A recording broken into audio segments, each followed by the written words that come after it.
expected on trees and power lines, and that's a recipe for power outages, unfortunately. Prepare for your power going out by keeping your phones and other devices charged, and make sure your heating fuel supplies are adequate. As always, never use generators or gas grills inside your home or garage. The carbon monoxide fumes can be deadly. And make sure you report your power outages, if you have one, directly to your power company, and leave 911 lines open for life-saving emergencies. Joining me today are Transportation Secretary Eric Boyette, Public Safety Secretary Eddie Buffalo, Health and Human Services Secretary Cody Kensley, Colonel Freddie Johnson, Commander of the State Highway Patrol.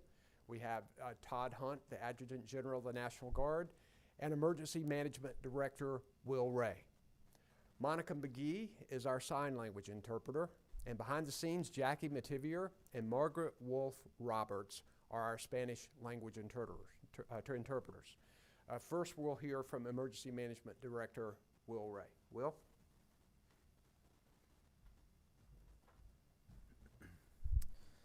Thank you, Governor. Good afternoon, everyone. Earlier today, the State Emergency Response Team and the State EOC activated to support local jurisdictions and state agencies in winter storm response. A shift to the east in the storm's projected impacts means less snow for central North Carolina. The most significant snowfall is now expected in the northeastern counties, and the biggest ice impacts in the southeast counties, stretching from the Wilmington area through Jacksonville to the New Bern area. However, the forecast is evolving, so it's important to pay close attention to the latest forecast for your area. We're expecting significant power outages in those southeastern counties due to the ice accumulation, and some of these outages could be multi-day or extended. We're coordinating with our private sector partners to include the utility providers on deployment of resources or extra crews. The transportation waivers and the governor's state of emergency will help utility companies move equipment and crews quickly to restore power. Our human services staff and VOADs are working to support preparations for any shelters or warming centers that might need to be opened. We're paying particular attention for portions of our critical infrastructure, such as our licensed healthcare facilities, with challenges due to any power outages. As the governor said, 114 National Guard personnel are activated to support public safety response, transportation needs, and debris management. Personal readiness and preparations need to be completed today for any weather impacts. Please visit readync.gov for more information on preparing your family, vehicle, and pets for winter weather. We also want to acknowledge that our state and local public safety personnel, citizen soldiers of the National Guard, and the critical partners in the Department of Transportation have been working for an extended time period with these back-to-back winter weather events, and want to say thank you for what you do to protect all North Carolinians. Thank you, Governor.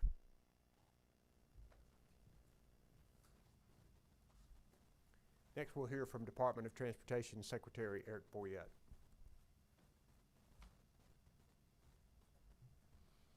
Thank you, Governor.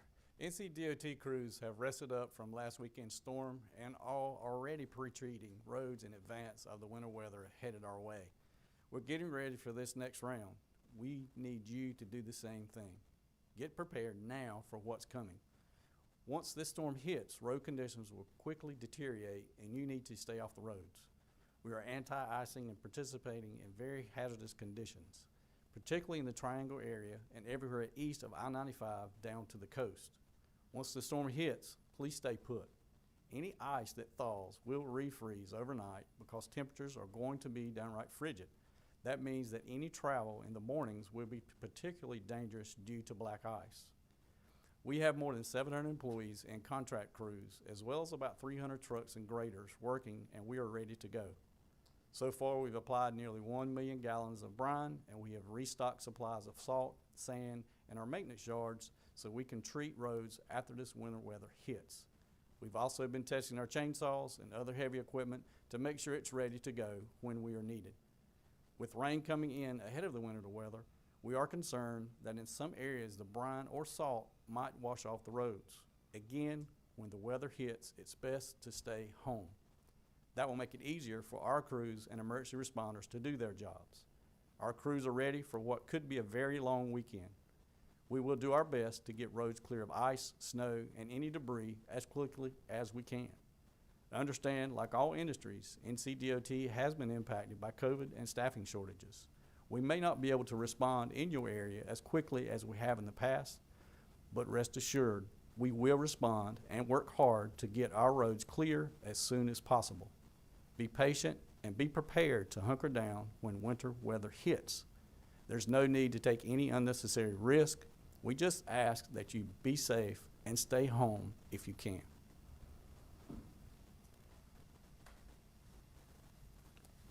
Thank you, Mr. Secretary. We'll now hear from Colonel Freddie Johnson, the commander of the North Carolina Highway Patrol. Colonel Johnson.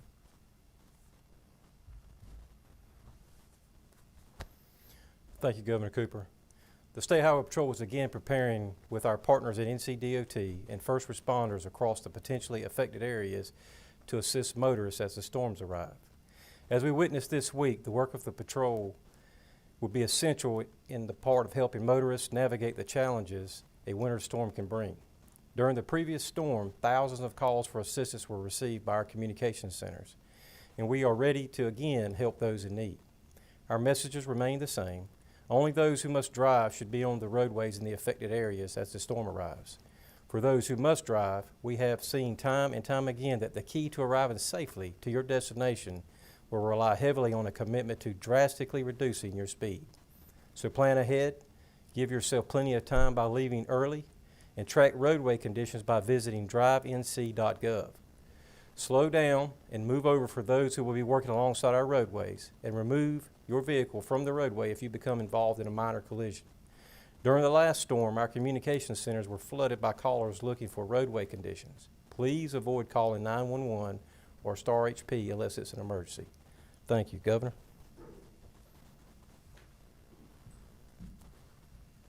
Okay, we'll now take questions from any reporters in the room.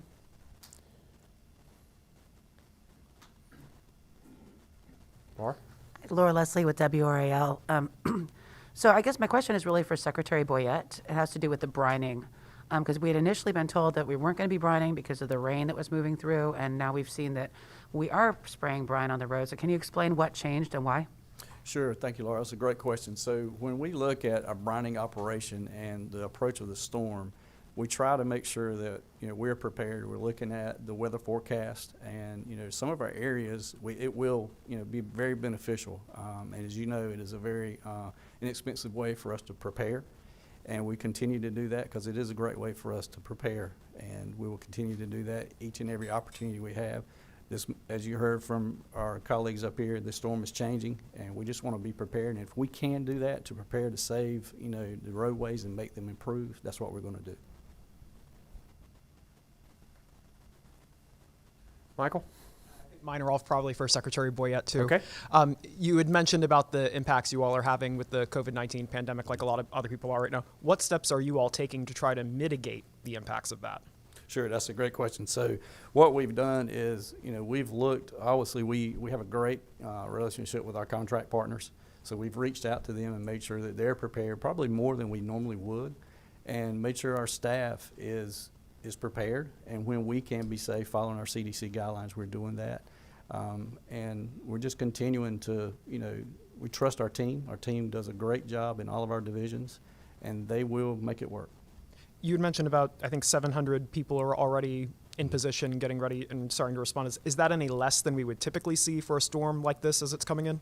That's a great question. So it's a little less than normal, but what we can do, we have our western divisions where they're ready. They're still pushing snow out west too, so they're also ready to prepare to be moved to the east to help out if they're needed. And then you had mentioned about replenishing the supplies from the last storm for this storm. Are you running into any challenges with doing that, both just from the weather itself and any supply chain issues that we've been seeing? So it's been challenging, as everyone's supply issues are there, but for us it's been really good. We've gotten most of our supplies back to where they should be, and as I mentioned, the storm previously hit our western divisions harder than it did our eastern division, so we've been able to save our salt and sand from the eastern side where this storm is headed now. So we feel really good about our position today. Thank you. Joshchapin at ABC 11. You talked about going out and having people get groceries and do what they need to do to prepare now, but what would you say about people walking into groceries that don't have anything? We've seen so many pictures, people sharing pictures of I saw yesterday in a Harris Teeter there was no chicken, there was no meat. Speak to is that supply chain issues? Is that panic buying? Can you speak to that a little bit?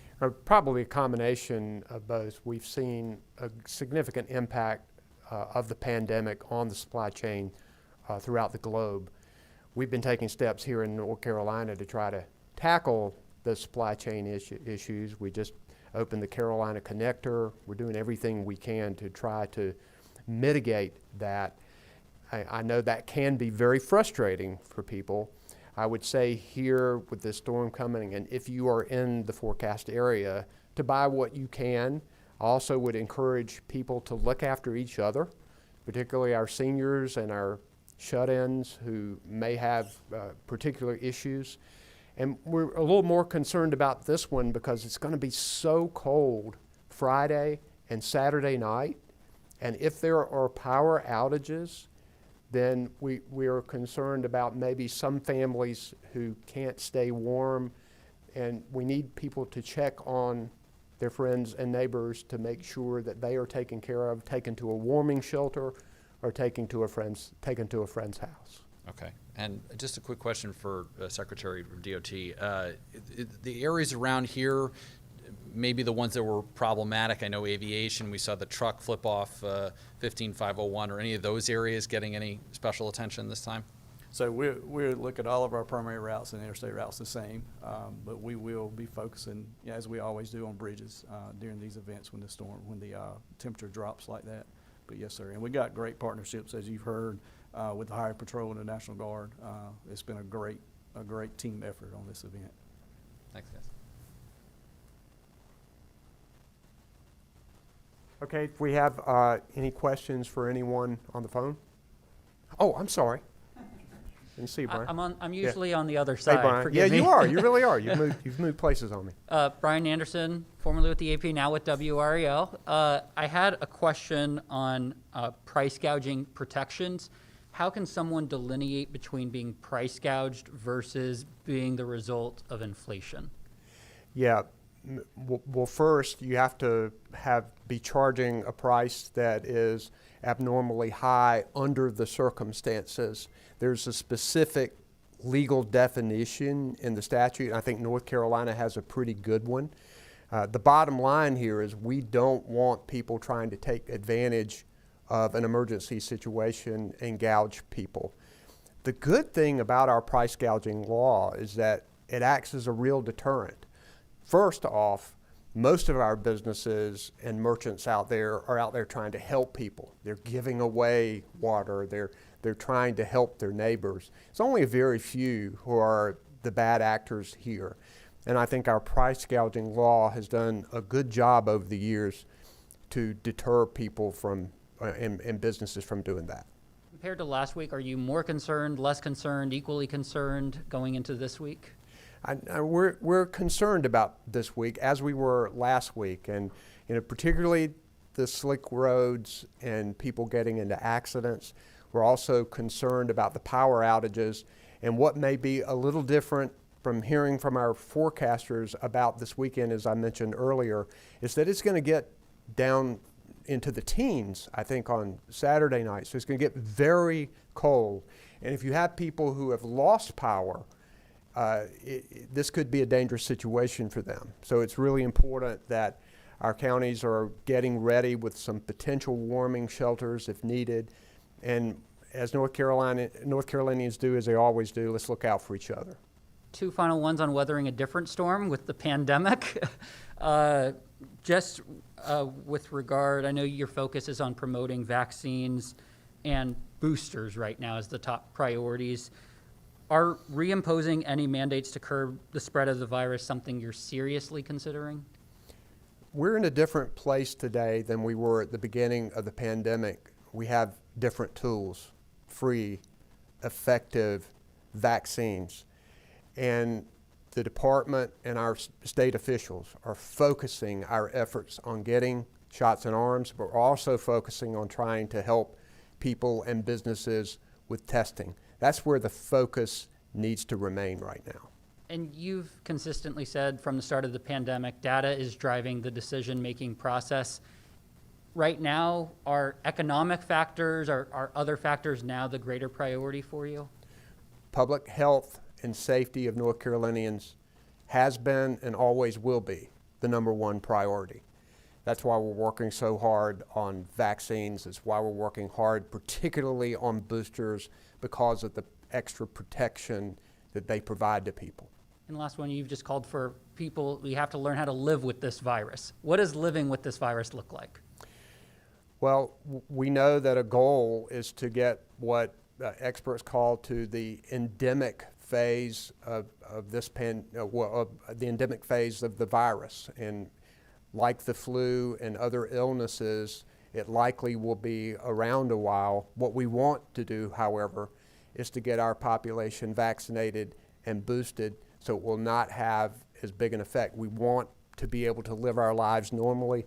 Everybody's frustrated right now, and the more people we can get vaccinated and boosted, the quicker we'll move out of this pandemic and into the endemic phase. Appreciate it. I'll move to the other side of the room next time. Yeah, you fooled, you tricked me. Anybody online? Okay. All right, we'll go to the phones. Our first question is from Skip Foreman with the Associated Press. Governor Cooper, good afternoon. With this being the second storm in 3 weeks, it's a trend that might appear to tax resources in terms of dealing with the different problems that come with winter storms. Are you taking a longer look at what might be in the event this starts to become a weekly or bi-weekly occurrence? So we want to make sure that we are prepared each and every time, and we've seen natural disasters get more severe over the last few years. So I think it's important that we have the resources necessary, that, looking long term, that we rebuild in a more resilient way when we're looking at flooding and other storms that come into our state. We always want to be prepared, and we're going to continue to be. Next question. Our final question that will conclude today's media briefing is from Daniel Pierce with Fox 8.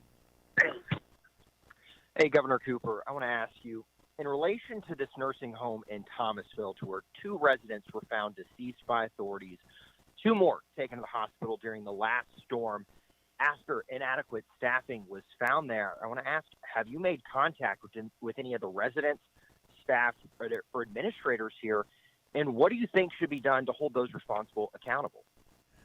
This is deeply troubling. We must make sure that we're looking after people in these kinds of facilities, and the matter should fully be investigated, and that's what I expect to happen. Next question, please. Good? All right, get prepared, everybody. Thank you for joining us. We appreciate it.